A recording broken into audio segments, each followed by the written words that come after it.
أما بعد فقد قال الله تبارك وتعالى في كتابه المبين وقوله الحق وهو أصدق الصادقين بسم الله الرحمن الرحيم قد أفلح من زكاها وقد خاب من دساها صدق الله العلي العظيم.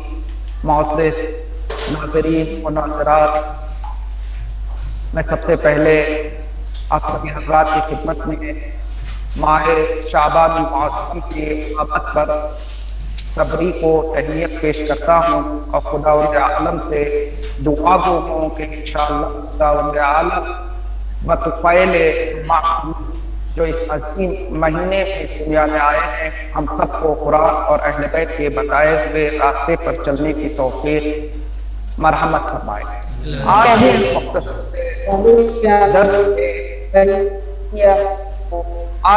مختصر سے درس میں کچھ معروضات آپ تک پہنچانے کی کوشش کروں گا۔ میں آج کے درس کا آغاز ایک مثال کے ساتھ کرنا چاہوں گا یا ایک شعر کے ساتھ کرنا چاہوں گا جو حافظ کا مشہور شعر ہے، جسے حافظ نے اپنے دیوان میں ذکر کیا ہے۔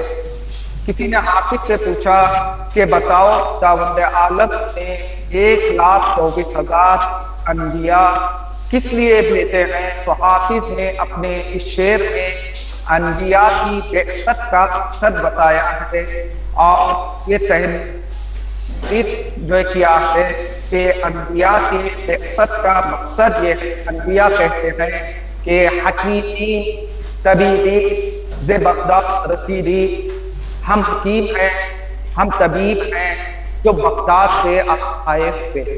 اس شعر کی تشریح کرتے ہوئے فارسی ادب کے جانکاروں نے یوں تحریر فرمایا کہ اس لیے حافظ نے انبیاء کے بعثت کو بغداد سے تشبیہ دی ہے، کیونکہ جس زمانے میں حافظ نے اس شعر کو لکھا ہے اس زمانے میں بغداد کے ڈاکٹر ہوا کرتے تھے، بغداد کے جو طبیب ہوا کرتے تھے وہ بہت ہی زیادہ فیمس تھے۔ اگر کوئی بغداد سے پڑھ کر آتا، طبابت کا علم حاصل کر کے آتا اور لوگوں کی خدمت کرتا تو اسے بہت ہی زیادہ ماہر طبیب جانا جاتا تھا۔ اب اس شعر میں حافظ نے بتایا کہ انبیاء طبیب کی مانند ہے، انبیاء ڈاکٹر کی مانند ہیں، تو انبیاء نے جن لوگوں کی طبابت کی ہے، جن لوگوں کو شفا بخشی ہے، اس کے نمونے بھی بہت زیادہ ہیں۔ دیکھیے، عام اگر ڈاکٹر کے پاس ہم کی کلینک میں جاتے ہیں تو کوئی نہ کوئی ہماری جسمانی بیماری ہوتی ہے، کوئی نہ کوئی ہماری کمپلینٹ ہوتی ہے، اس کے پاس ہم جاتے ہیں، وہ ہمارا معائنہ کرتا ہے، معائنہ کرنے کے بعد کچھ دوائیاں دیتا ہے، دوائیوں کے استعمال سے ہمیں صحت ملتی ہے۔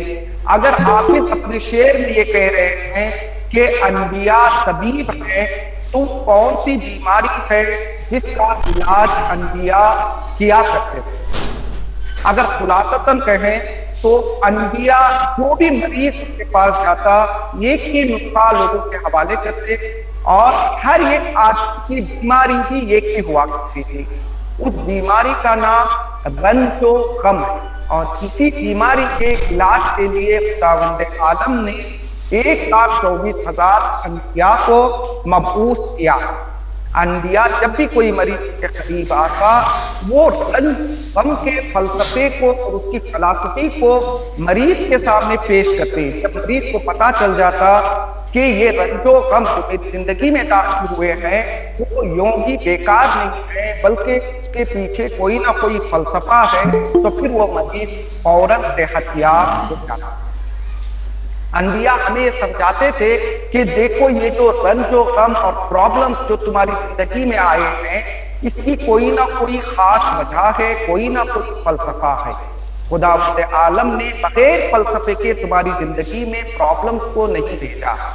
یا مثال کے ذریعے سمجھاؤ تو آپ بڑے ہائی وے پر گاڑی چلاتے ہوئے چلے جا رہے ہیں، لیکن راستے میں آپ کو سرعت گیر اور سرعت کو کنٹرول کرنے کے لیے کچھ بریکس بھی ملیں گے، اسپیڈ بریکر کہا جاتا ہے۔ آپ کی گاڑی اچھی چل رہی تھی لیکن چلتے چلتے آپ چاہیں یا نہ چاہیں آپ کو اپنی گاڑی آہستہ کرنی پڑے گی، اسپیڈ بریکر پر پورے دھیان کے ساتھ تھوڑی دیر رک کر آپ کو دوسری طرف جانا پڑے گا، پھر اس کے بعد آپ اپنی گاڑی کو تیزی کے ساتھ آگے لے جا سکتے ہیں۔ خداوند عالم نے ہماری زندگی میں رنج و غم کو داخل کیا ہے، یہ رنج و غم بالکل اس جو ہے راستے میں سرعت گیر کی مانند ہے، جو گاڑی تیز چل رہی تھی لیکن اچانک سے اسے دھیما کر دیتی۔ کیوں؟ چونکہ راستے میں پڑے ہوئے اسپیڈ بریکر ابد نہیں ہے، بلکہ کسی مقصد کے تحت ان کو ڈالا گیا ہے تاکہ آپ کا سفر بخیر ہو۔ بالکل اسی طرح سے خداوند عالم نے زندگی میں صرف جو خوشیاں اور ہیپینس کو نہیں رکھا ہے، بلکہ خوشیوں کے ساتھ ساتھ خداوند عالم زندگی میں رنج اور غموں کو بھی رکھا ہے۔ کیوں رکھا ہے؟ تاکہ یہ رنج و غم آپ کے آگے کے سفر کے لیے بے حد ضروری ہے، اور یہ رنج و غم ہی آپ کو کمال تک پہنچا سکتے ہیں۔ اور ایسا بھی نہیں ہے کہ کچھ لوگوں کو خدا نے رنج و غم دیے، کچھ لوگوں کی زندگی میں صرف خوشیاں ہی خوشیاں رکھی، نہیں، بالکل ایسا نہیں ہے۔ مولا کائنات امام علی علیہ السلام یہ ارشاد فرماتے ہیں، المصائب بالسویہ مقصوصۃ علی البریہ، مصائب سب کو برابر کے دیے گئے ہیں اور سارے انسانوں کے درمیان برابر کے بانٹے ہوئے ہیں۔ ہم اپنے غم چونکہ ہمیں معلوم ہے، دوسروں کے غم معلوم نہیں، ہم سوچتے ہیں کہ میری زندگی میں خدا نے اتنے غموں کو رکھا، لیکن فلاں انسان دیکھ کتنی لگژری لائف کو گزار رہا ہے اور کوئی مصیبت کوئی اس کی زندگی میں دکھائی نہیں دیتا۔ نہیں، خداوند عالم نے ہر انسان کو مساوی طور پر برابر طور پر رنج و غم بانٹے ہیں۔ تاریخ میں دیکھیں تو اس کی بہت زیادہ مثالیں ملیں گی۔ مثال کے طور پر جناب یوسف، ایک مرحلہ وہ آتا ہے کہ کے ساتھ زندگی بسر کر رہے ہیں، لیکن ایک مرحلہ آپ کی زندگی کا وہ بھی ہے کہ جس مرحلے میں صرف غم اور رنج آپ کی زندگی میں سے، خوشیاں دور دور تک نہیں۔ مثال کے طور پر اگر خداوند عالم نے رنج و غم کو برابر سے تقسیم کیا ہے، تو ہم مثال کے طور پر یہ فرض کریں کہ خداوند عالم نے ہر انسان کی زندگی میں 30% مصائب رکھے ہیں، 70% جو ہے خوشیاں رکھی ہیں، تو یہ 30% ہر انسان کو ملے گی۔ ہاں، یہ الگ بات ہے کہ جناب یوسف کی طرح کسی کو یہ رنج و غم زندگی کی ابتدا میں دے دیے جاتے ہیں۔ جناب یوسف کے بچپنے کو دیکھیں تو آپ کا پورا بچپنا رنج و غم میں گزرا ہے۔ آپ پیدا ہوئے، آپ کو بھی اپنی ماں سے دور ہونا پڑا، بھائیوں نے آپ سے حسد کیا، باپ سے دور کر دیا گیا، آپ کو کنویں میں ڈال دیا گیا، کنویں سے جب باہر آئے تو ان لوگوں کے ہاتھ لگے جنہوں نے آپ کو لے جا کر مصر میں بیچ دیا، پھر آپ محل میں پہنچے تو وہاں بھی زلیخا کے مظالم کا شکار، پھر جب زلیخا کی بات نہیں مانی پھر آپ کو زندان میں ڈال دیا گیا۔ ایک مرتبہ جناب یوسف زندان سے نکلے اور عزیز مصر بنے تو پھر آپ تاریخ میں نہیں دیکھیں گے کہ جناب یوسف نے کسی طرح کے رنج و غم کو برداشت جو ہے کیا۔ کیوں؟ اس لیے جو آلام و مصائب، جو رنج، جو مصائب 30% جناب یوسف کی زندگی میں تھے، وہ خداوند عالم نے بچپنے ہی میں انہیں دے دی۔ کچھ لوگ ایسے بھی ملتے ہیں کہ جن کا بچپنا بڑا اچھا گزرتا ہے، جوانی بڑی اچھی گزرتی ہے، لیکن یہ 30% رنج و مصائب آخر میں دیے جاتے ہیں۔ مثال پیش کروں، جناب ایوب کہ جن کا بچپنا بھی اچھا گزرا اور جن کی یہ پوزیشن تھی کہ جناب ایوب شہر کے بڑے بھی تھے، مالدار بھی تھے، آپ کے پاس زیادہ بیویاں بھی تھی، آپ کے پاس زیادہ خوبصورت اولاد بھی تھی، لیکن ایک وقت وہ آتا ہے کہ آپ کا مقصد بھی چلا جاتا ہے، آپ کی بیویاں بھی ایک ایک کر کے ساتھ چھوڑ دیتی ہیں، آپ کے بچوں کا بھی انتقال ہو جاتا ہے، جو آپ کا وجیح اور خوبصورت چہرہ تھا وہ بیماری کی وجہ سے بدل جاتا ہے۔ یہاں تک یہ نوبت آ جاتی ہے کہ جناب ایوب کے بیوی کو دوسروں کے گھروں میں جا کر کام کرنا پڑتا ہے۔ دیکھیں، ایک عزت دار شخص اس کی بیوی جا کر دوسروں کے گھروں میں کام کرے، یہ بہت ہی مصیبت اور مصائب کا مقام ہے۔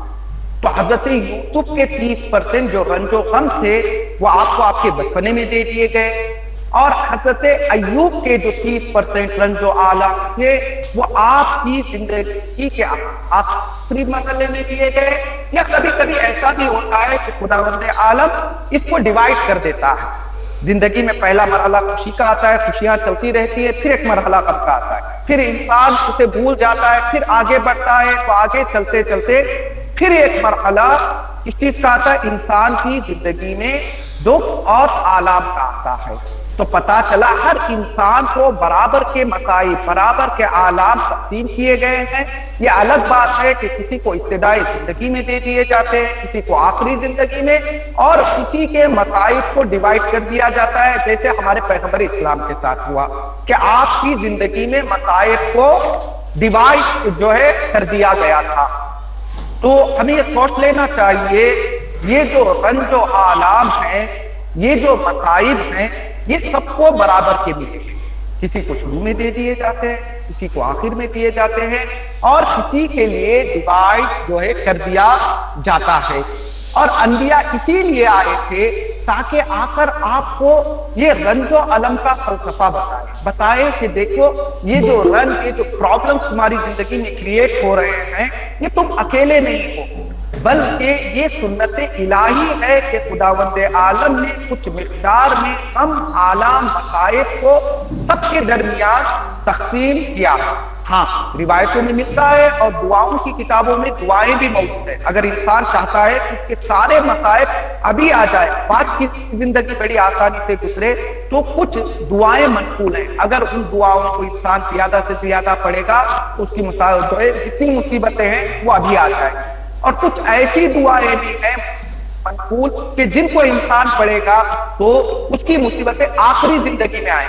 اور اگر انسان چاہتا ہے کہ ہمارے پیغمبر کی طرح زندگی میں کبھی خوشی ہو، پھر اس کے بعد رنج و غم ہو، پھر خوشی ہو، پھر رنج و غم ہو، تو اس کے لیے بھی دعاؤں کی کتابوں میں دعائیں منقول ہیں۔ لہذا ابھی تک میں آپ کی خدمت میں یہ بیان کرنے کی کوشش کر رہا تھا کہ انسان کی زندگی میں رنج و غم کا آنا لازمی ہے، اور ہر انسان کو برابر کے رنج و غم تقسیم کیے گئے ہیں۔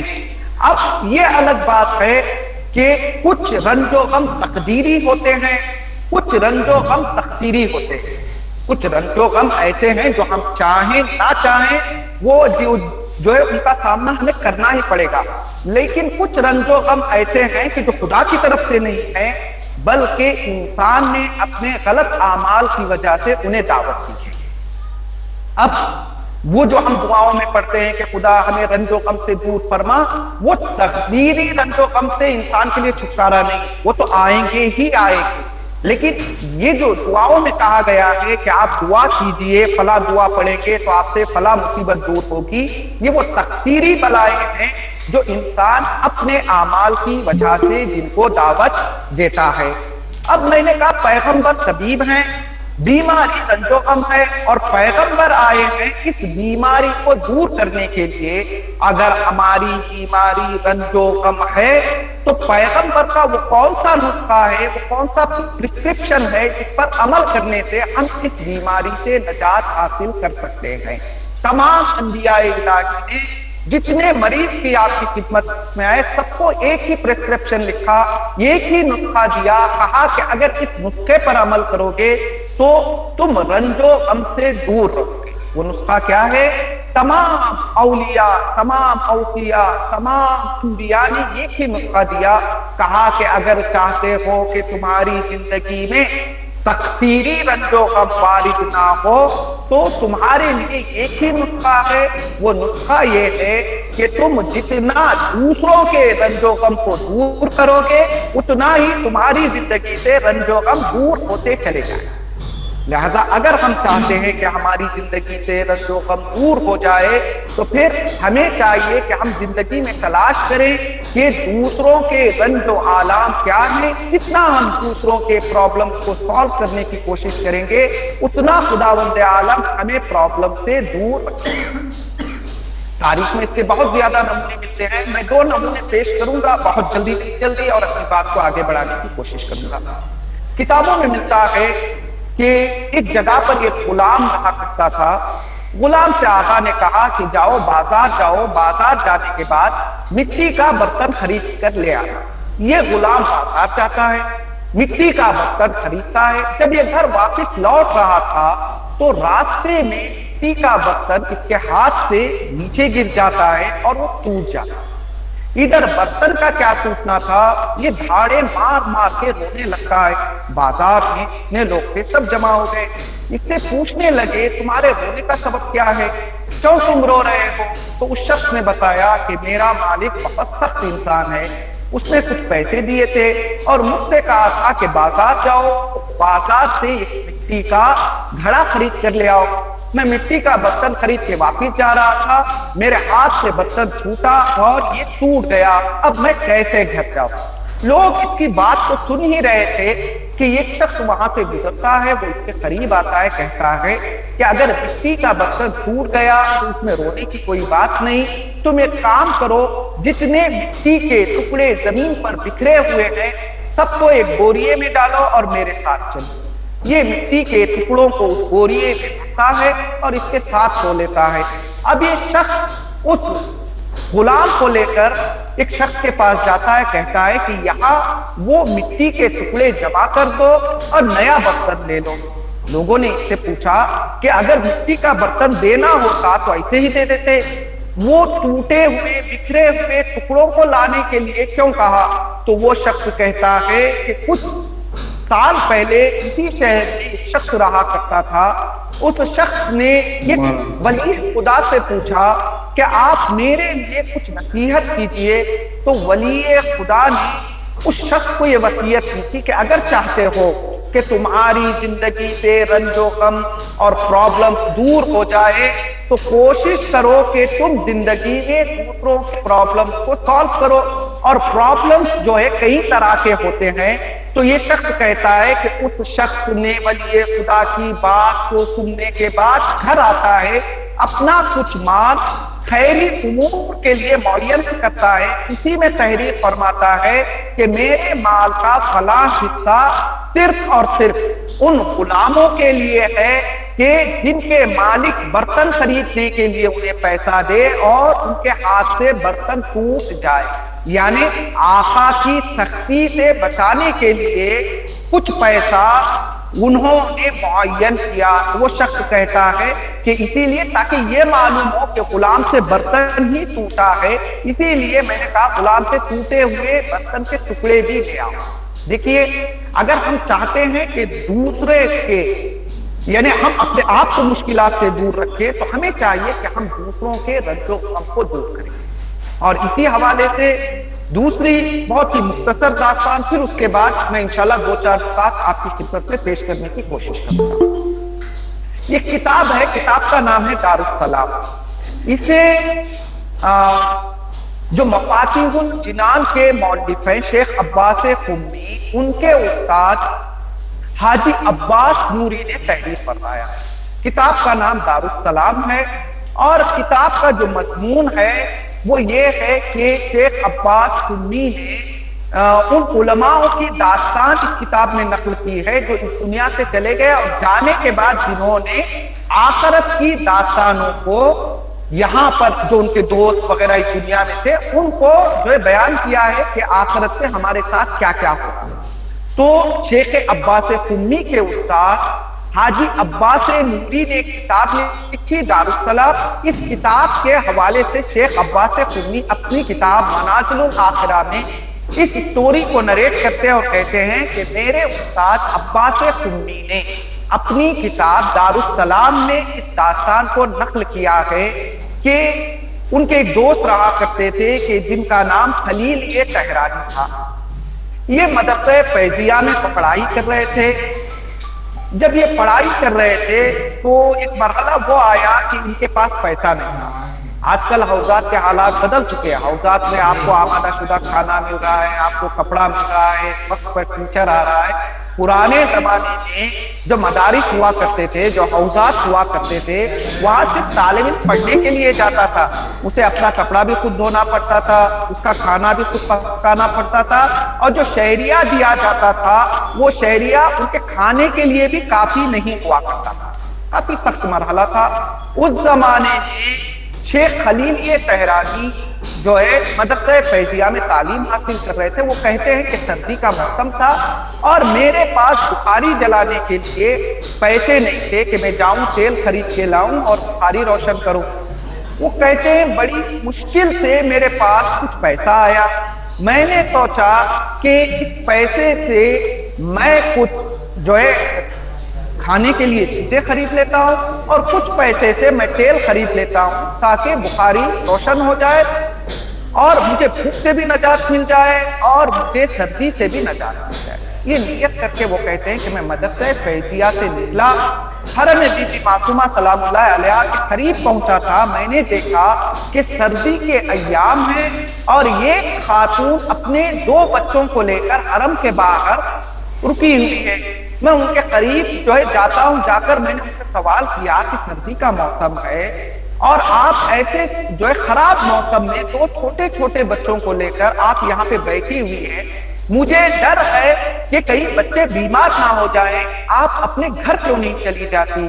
تو وہ کہتے ہیں کہ اس محترمہ نے مجھے جواب دیا، گھر ہو تو میں گھر جاؤں، میرے شوہر کا انتقال ہو چکا ہے، میں شہر قم کی نہیں ہوں، اس شہر میں نہیں میں جو ہے 2 یتیم بچوں کو لے کر آئی ہوں، اب مجھے تلاش ہے کہ کہیں سے مجھے گھر مل جائے یا کم از کم کہیں سے مجھے کچھ کھانا مل جائے کہ میں ان بچوں کا پیٹ بھر سکوں۔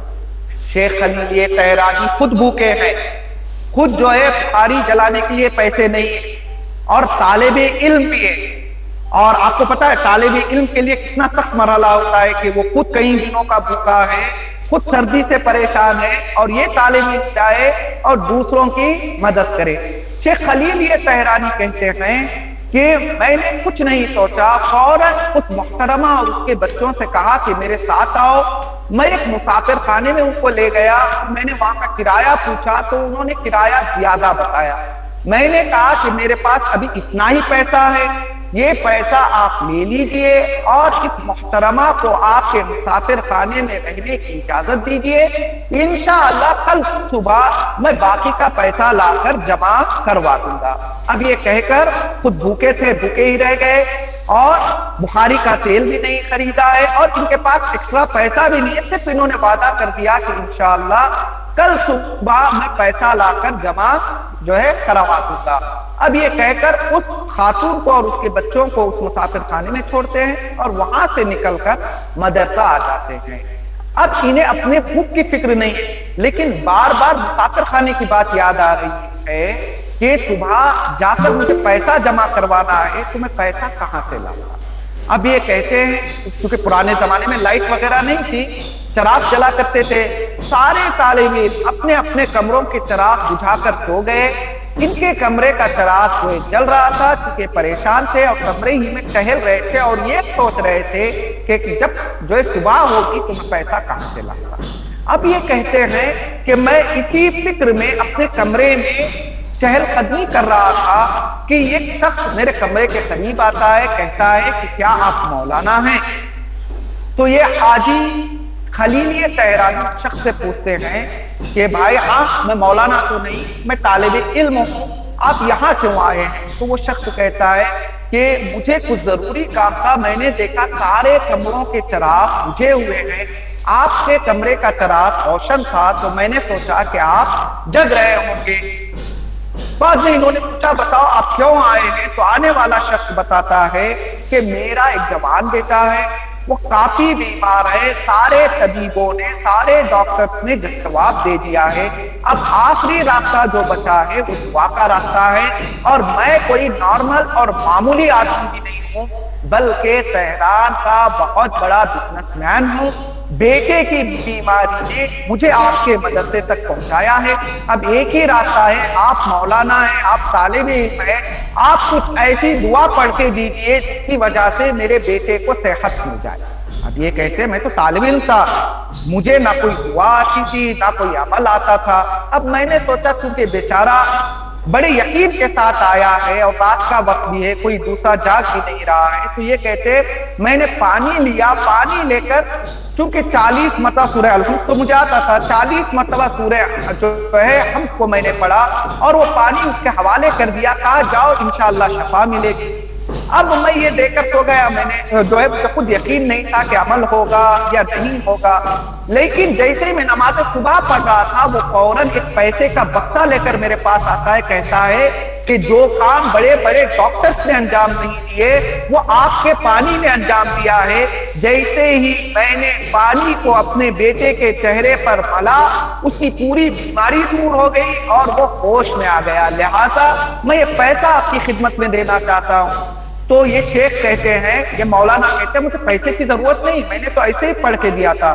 وہ کہتا ہے نہیں، پیسہ آپ کا ہے، آپ کو لینا پڑے گا، آپ پیسے کا جو چاہے کرے، مجھے اس سے کوئی لینا دینا نہیں ہے۔ اب یہ کہتے ہیں میں وہ پیسہ اٹھاتا ہوں، اٹھا کر فوراً مسافر خانے پہنچا، جو مسافر خانے کا پیسہ تھا وہ بھی ادا کیا، جو بہت سارا پیسہ بچا ہوا تھا میں نے اس محترمہ، اس بیوہ خاتون اور اس کے بچوں کے لیے شہر قم میں ایک گھر کو خریدا۔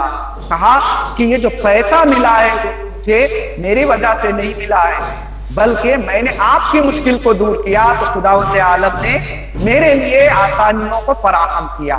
تو آپ ابھی بہتر طریقے سے سمجھ گئے ہوں، انبیاء نے یہ ہی نسخہ دیا ہے۔ اگر ہم چاہتے ہیں کہ دوسروں کے جو ہے پرابلمز کو سالو کرے تو یہ جو ہے ذہن میں رکھے کہ خداوند عالم خود بخود ہمارے پرابلمز کو سالو جو ہے کرے گا۔ اب آپ مجھ سے پوچھیں گے پیسہ ان کو ملا، انہوں نے پیسہ تو واپس دے دیا خاتون کے لیے، تو انہیں کیا ملا؟ تو یہ شیخ عباس نوری اپنی کتاب دارالسلام میں تحریر فرماتے ہیں کہ ان کے انتقال کے بعد ایک دن میرے خواب میں آئے اور بہت بڑے بڑے محلوں میں بیٹھے ہوئے تھے۔ تو یہ کہتے ہیں میں نے پوچھا کہ اے خلیفہ تہرانی، آپ جو یہ محلوں میں بیٹھے ہوئے ہیں، کیا حوزے میں آپ نے درس حاصل کیا ہے؟ یہ اس کی وجہ سے ہے؟ وہ کہتے ہیں نہیں، حوزہ کچھ کام ہی نہیں آیا۔ آپ نے جو حوزے میں پڑھایا تھا طالب علموں کو، کہا وہ بھی کام نہیں آیا۔ آپ نے جو سالہ سال لوگوں کو نماز پڑھائی تھی، کہا وہ بھی کام نہیں آیا۔ پوچھا آپ نے فلاں جگہ مسجد میں فلاں جو ہے سروس انجام دی تھی، کہا وہ بھی کام نہیں آیا۔ پھر پوچھا کس چیز کے ریواج کے طور پر خداوند عالم نے آپ کو اتنے بڑے جو ہے محل دیے ہیں؟ تو وہ کہتے ہیں سارے کاموں کی جزا ملی ہے، لیکن ان کے بدلوں میں محل نہیں ملے ہیں، بلکہ محل مجھے ملے ہیں صرف اور صرف اس بیوہ خاتون اور اس کے 2 یتیم بچوں کی مدد کرنے کے بدلے۔ دیکھیں اگر انسان دوسروں کے رنج کو، دوسروں کے پرابلمز کو سالو کرے گا تو خداوند عالم ضرور ہمارے لیے آسانیاں پیدا کرے گا، اور وہ عظیم بونٹی، وہ عظیم ریوارڈ، وہ عظیم نعمات ہمارے لیے جو ہے فراہم فرمائے گا کہ جن کا تصور ہم کبھی بھی کر ہی نہیں سکتے۔ لہذا انبیاء آئے تھے ہماری بیماری کا علاج کرنے کے لیے۔ پہلا علاج، ہر انسان کی زندگی میں تکالیف ہیں، یہ نارمل ہے۔ ہاں کچھ تکالیف ہیں جو ہم اپنے برے اعمال کی وجہ سے جنہیں دعوت دیتے ہیں۔ اگر ہم چاہتے ہیں کہ یہ ایکسٹرا پرابلم جو ہماری زندگی میں آ رہی ہیں وہ ہم سے دور رہیں، تو ہمیں ایک ہی کام کرنا ہے کہ ہمیں دوسروں کے پرابلم کو سالو جو ہے کرنے کی کوشش کرنی چاہیے۔ جتنا دوسروں کے مشکلات کو دور کریں گے خداوند عالم اتنی ہی زیادہ ہماری زندگی میں آسانیاں کو فراہم کرے گا۔ پہلا کام انبیاء کا یہ ہے، وہ آئے اس لیے ہیں ماں حکیمی طبیعی بغداد رسیدی، ہم حکیم ہیں، ہم طبیب ہیں، ہم بغداد سے آئے ہوئے۔ بغداد یہاں پر اشارہ ہے، یعنی اس دنیا کے بغداد سے نہیں، کیونکہ بغداد اس زمانے میں میڈیکل کے لیے فیمس تھا۔ ہم بھی ایک ایسی مشہور جگہ سے آئے ہوئے ہیں کہ جہاں سے آنے کے بعد ہمیں اتنی مہارت حاصل ہے کہ ہم صرف نسخہ دیں گے، بیماری دور ہو جائے گی۔ پہلی چیز۔ دوسری چیز، حافظ خود اپنے اشعار میں چیز کی طرف اشارہ کرتے ہیں، میں شعر نہیں پڑھوں گا، صرف اس کا ترجمہ اور جو توضیح کروں گا۔ حافظ کہتے ہیں کہ انبیاء کا آنا بے مقصد نہیں، انبیاء عید کی چاند کی طرح۔ آپ ایک مہینہ روزہ رکھتے ہیں، جیسے ہی آپ کو خبر ملتی ہے کہ چاند نمودار ہو چکا ہے تو کس طرح سے آپ کا چہرہ کھل اٹھتا ہے، بالکل اسی طرح سے انبیاء اس دنیا میں آئے، بس انبیاء کا آنا ہی کافی ہے، بس دیر ہے کہ ہم اس چاند کو دیکھیں۔ ان کے قریب جائیں، جیسے ہی ان سے ہم منسلک ہو جائیں گے اور ان کے دیے ہوئے جو ہے نسخے کو اور پرسکرپشن کو اپنی زندگی میں ڈالیں گے تو ہماری زندگی بھی عید کی طرح ہو جائے گی۔ اور تیسرا، دنیا کے طبیب جب علاج کرتے ہیں تو کچھ فیس مانگتے ہیں، لیکن انبیاء ایک ایسے طبیب ہیں کہ جو بے لوث بغیر فیس کے لوگوں کی خدمت کرنے کے لیے تیار ہوتے ہیں۔ یہ دنیا کے ڈاکٹرز ہیں جو کچھ دیتے ہیں تو کچھ آپ سے بھی توقع رکھتے ہیں، لیکن انبیاء الہی ایسے ڈاکٹرز ہیں جو آپ کا ٹریٹمنٹ بھی کرتے ہیں، بدلے میں کوئی چیز بھی نہیں مانگتے۔ ہاں، ایک جگہ پر ہمارے آخری پیغمبر نے مانگا، کیا مانگا؟ قُلْ لَا أَسْأَلُكُمْ عَلَيْهِ أَجْرًا إِلَّا الْمَوَدَّةَ فِي الْقُرْبَى، مودت کو مانگا، لیکن علماء نے تفسیر میں اس کی تفسیر کرتے ہوئے کہا یہ جو مودت اور محبت کو مانگا ہے یہ بھی نبی کے لیے نہیں ہے، بلکہ نبی جانتے ہیں کہ کوئی بھی چیز اس وقت تک اثر انداز نہیں ہو سکتی جب تک اس میں محبت اور مودت شامل حال نہ ہو۔ یہ جو محبت اور مودت مانگی ہے وہ بھی ہمارے ہی لیے مانگی ہے۔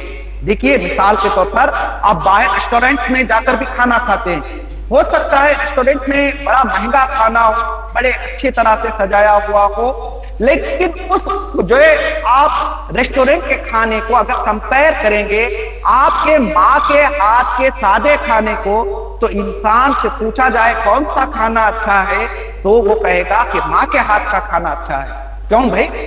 ریسٹورنٹ میں تو اتنی زحمت کی تھی، اتنے زیادہ مواد ڈال کر کھانا تیار کیا گیا تھا، ماں نے تو سادی سی دال اور سادے سے چاول بنائے ہیں، کیوں آپ کہہ رہے ہیں کہ ماں کا کھانا؟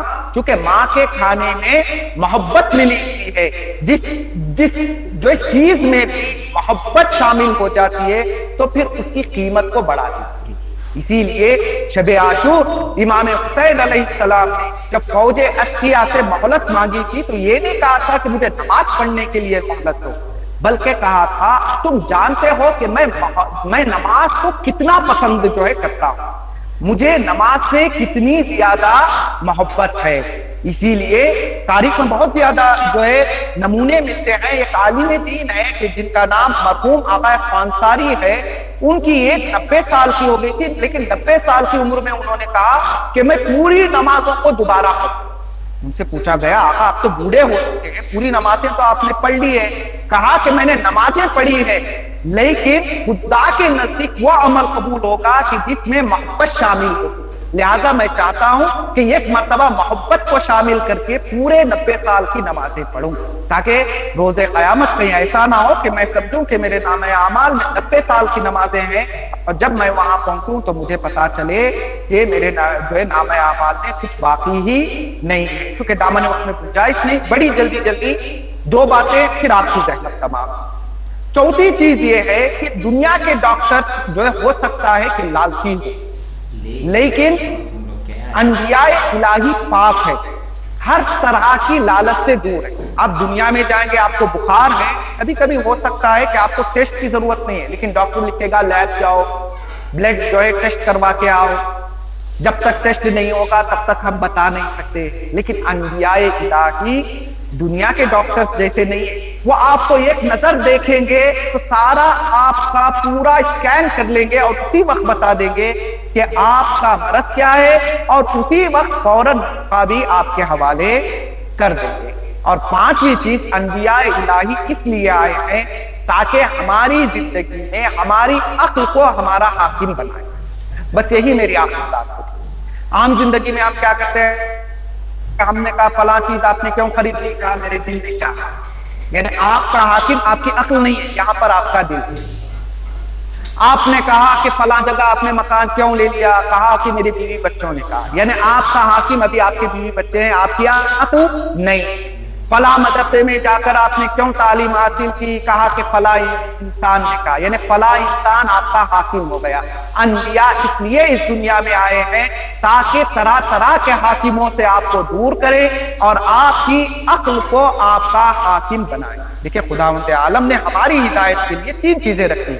پہلی چیز تو ہماری فطرت ہے۔ ہو سکتا ہے انسان دیوانہ ہو لیکن کچھ چیزوں کے بارے میں وہ فیصلہ کرے گا، دیوانے کو بھی آپ کے قریب لے جاؤ گے وہ دور بھاگے گا۔